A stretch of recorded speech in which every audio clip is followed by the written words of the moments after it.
ED से जुड़ी हुई ये खबर, ईडी की कार्रवाई से जुड़ी हुई ये खबर, जहां पर आईएएस मनीष रंजन आज पेश हुए ईडी के सामने। टेंडर कमीशन का ये पूरा मामला है जो मंत्री आलमगीर आलम की गिरफ्तारी के बाद से शुरू हुआ। एक एक चेहरे, एक एक नाम और सामने आने लगे जिनसे ईडी पूछताछ कर रही है। उनमें शामिल हैं मनीष रंजन। आज पूछताछ के लिए पहुंचे नीरज मनीष रंजन ईडी कार्यालय। क्या कुछ वहां से अपडेट है अभी? देखिए, लगभग 11:15 यानी कि 11:15 बजे वो अपने साथ एक फाइल लेकर पहुंचे थे। संभवतः उस फाइल में प्रॉपर्टीज के डिटेल हो सकते हैं और जो भी पेपर जो है ईडी की ओर से मांगे गए होंगे वो पेपर संभवतः लेकर वो पहुंचे होंगे।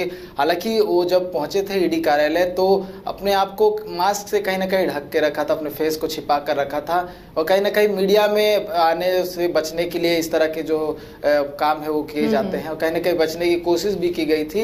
हालांकि अगर बात करें उनके वो जो टेंडर कमीशन का मामला है उसको लेकर तो कई जो लोग हैं पूछताछ में उनका नाम लिए हैं। बहुत सारे जो ईडी की ओर से समन किया गया था जब छापेमारी हुई थी, उसके बाद दर्जन भर लोगों को ईडी ने समन भेजा था और समन भेजकर मामले में पूछताछ की गई थी। मंत्री, ये भी कहा जा रहा है कि मंत्री आलमगीर आलम ने भी उनका नाम लिया है और उनके नाम लेने के बाद ही ईडी ने समन भेजा था और समन भेजकर जब पहला समन भेजा गया था तो 24 मई को उन्हें बुलाया गया था। हालांकि उन्होंने समय की मांग कर ली थी और फिर उसके बाद दूसरी तारीख आज यानी 28 मई को मिली थी और आज पहुंचे हैं। तो हो सकता है कि उनके प्रॉपर्टीज के साथ साथ जो टेंडर कमीशन से जुड़े मनी लॉन्ड्रिंग मामले में उनका नाम आया है और जो आरोप लगा है कि मंत्री आलमगीर आलम के बाद उन तक कमीशन जाता था और सबका जो कमीशन था वो फिक्स था, कितना परसेंट किसको जाना है और मनीष रंजन को भी बहुत सारा परसेंटेज है अलग अलग टेंडर का वो गया है। तो बड़ा आरोप उन पर भी लगा है। इसको लेकर कहीं ना कहीं बहुत सारे सवाल ईडी के अधिकारी की ओर से पूछा गया होगा, उसका जवाब लेने की कोशिश की गई होगी।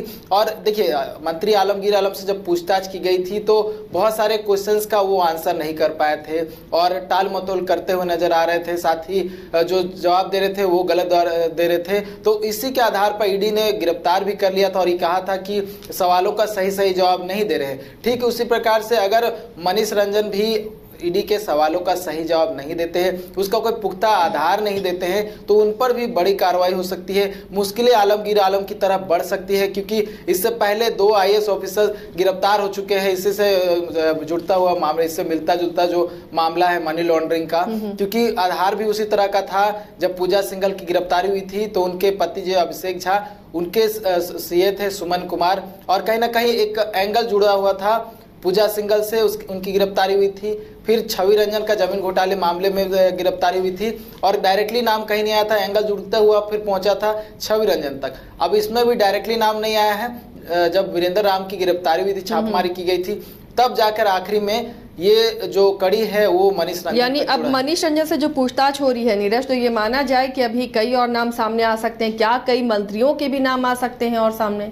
देखिए, ये पहले भी बातें निकलकर सामने आई है कि झारखंड सरकार के बहुत सारे मंत्री हैं जो कहीं ना कहीं इस मामले से जुड़े हुए हैं। हालांकि उनकी कितनी इस मामले में संलिप्तता है ये अब तक क्लियर नहीं हो पाया, लेकिन ये जरूर कहा जा रहा है कि मामले में उनकी भी कहीं ना कहीं जो है संलिप्तता देखी जा रही है और ईडी जो है इस एंगल से भी जांच कर रही है और कौन से विभाग में किस तरह से कमीशन का मामला चल रहा है, कमीशन का तहत जो है मनी लॉन्ड्रिंग का खेल चल रहा है। ये तमाम कड़ियों को जोड़ने की कोशिश ईडी की ओर से की जा रही है और आपने बीते दिनों भी सुना होगा कि 2 मंत्रियों का नाम सामने आ रहा था और ये कहा भी जा रहा है कि उस एंगल से ईडी जो है जांच कर रही है और आने वाले समय में हो सकता है कि समन किया जाए। लेकिन डिपेंड करता है कि ईडी के पास क्या कुछ आधार हैं और क्या कुछ इनपुट्स मिले हैं जो भी समन के जरिए पूछताछ हुई और जो डिजिटल और हार्ड कॉपी छापेमारी के दौरान बरामद हुए हैं और जो इनपुट्स अन्य लोगों से पूछताछ में मिले हैं उसमें क्या आधार बनता है कि और भी अन्य जो मंत्री है उन्हें समन किया जा सके।